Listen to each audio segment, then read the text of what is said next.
a new Fox News poll finding former President Trump still leading the pack in the GOP presidential primary. 56% of primary voters preferring Trump compared to 22% in favor of Florida Governor Ron DeSantis.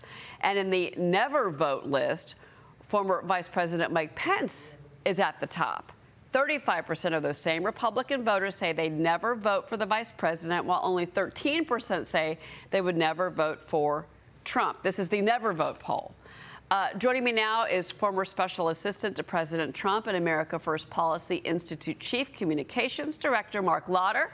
Also joining me is former New York State Senator and Democratic strategist David Carlucci.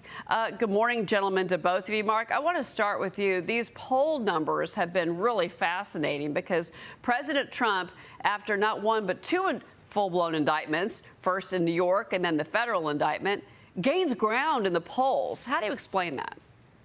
Well, I think each time you see these indictments come down, the American people are seeing that the government is being weaponized against them, and Donald Trump is just the person that they are targeting their ire after. But it continues, whether it's calling parents domestic terrorists, and you can go down the line of how we have a two-tiered justice system. So they see this. It's a narrative that has been building for many, many years, and that's why Donald Trump continues to get stronger each time they go after him.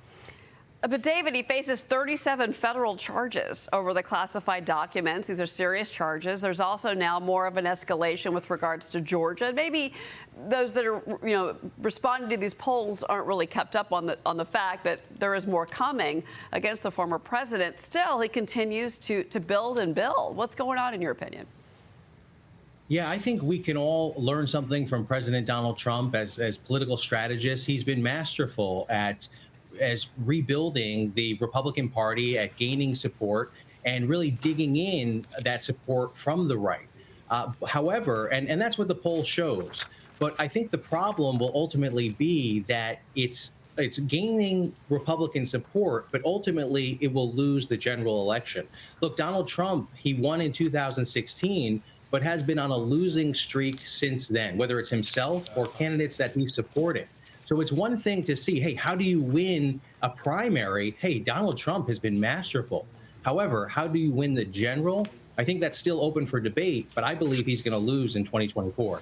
If indeed it's President Trump, you say he loses to, we assume it's going to be President Biden, but we can't assume anything because A, it's too soon, and B, a lot can happen between now and then with the current president's health and obviously these indictments. So to be continued, I guess, is the best way to phrase this. Let's talk about this. Right. Well, these polls show Go ahead. that whether it's Biden or Trump, they are the strongest that we've seen in 20 years of a primary candidate being so far out ahead. So my money's on Trump and Biden in the general. Yeah, and then you've got a lot of polling that says that nobody wants to see Trump or Biden. They want new blood and new faces. So I do want to move on, though. Centrist group No Labels says that voters increasingly want an alternative option if the 2024 race comes down to Trump and Biden. But some say that could be a benefit to President Trump. Marc, how do you respond to that? Because there has been questions about President Biden's health and his wellness in particular over the last few months. Well, it doesn't really matter who the main party nominees are going to be. I mean, there's two factors here when it comes to third parties. Number one, will they siphon away votes in a general election, and who are they taking those votes from? Are they taking it from the Republican or the Democrat? Generally speaking, if you're going to take them from both sides, it's going to leave us right where we are. The bigger question is could an actual third party candidate get to winning a state or two and keeping either party from getting to the 270 it takes to win? If that's the case, then the Republican will become the president because of the way the Electoral College breaks down if neither candidate gets that magic 270 to win.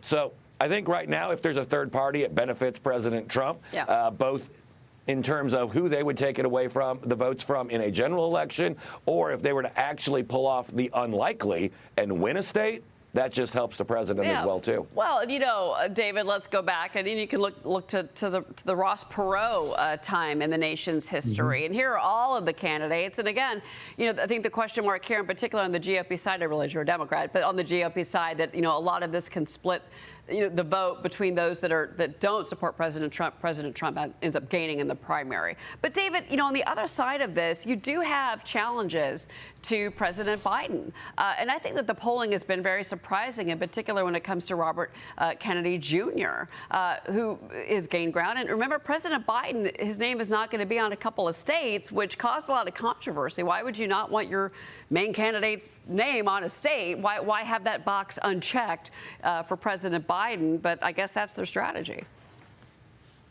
Well, if we look back at the poll we talked about earlier, it shows that Donald Trump is doing well with his party, but who's doing even better with their party is President Biden.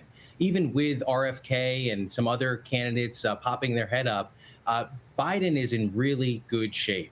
And if we talk about the No Labels organization, to me, it looks like a real fallacy that it's built on this premise, like Mark said, that has so many things that have to be lined up.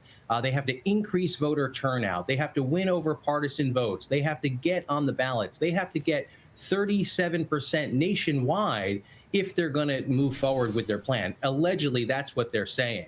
So I think at the end of the day, the no limits thing is just off the table. It's not going to happen. They're probably planning for a future election down the road. And this all bodes well for President Biden. Of course, there's a lot of talk about who this potential candidate could be if it's a third party, but that's a big mystery. And once you put someone on the ballot, it's not just an idea, it's a person with all those pros and cons. And in this political climate, it's mostly cons. They've been talking about maybe Manchin or Hogan. These are people that aren't polling well with attracting new voters that haven't voted before to come out and vote. So I think that whole premise is really just an idea, a philosophical debate, one to raise money. But I think they're going to keep their powder dry when push comes to shove, when they're talking about early next season. Well, we've got a GOP debate coming up next month, and that's going to be on Fox. So, of course, there's going to be a lot to watch, and that's happening very soon. Marc Lotter, David Carlucci, thanks to both of you.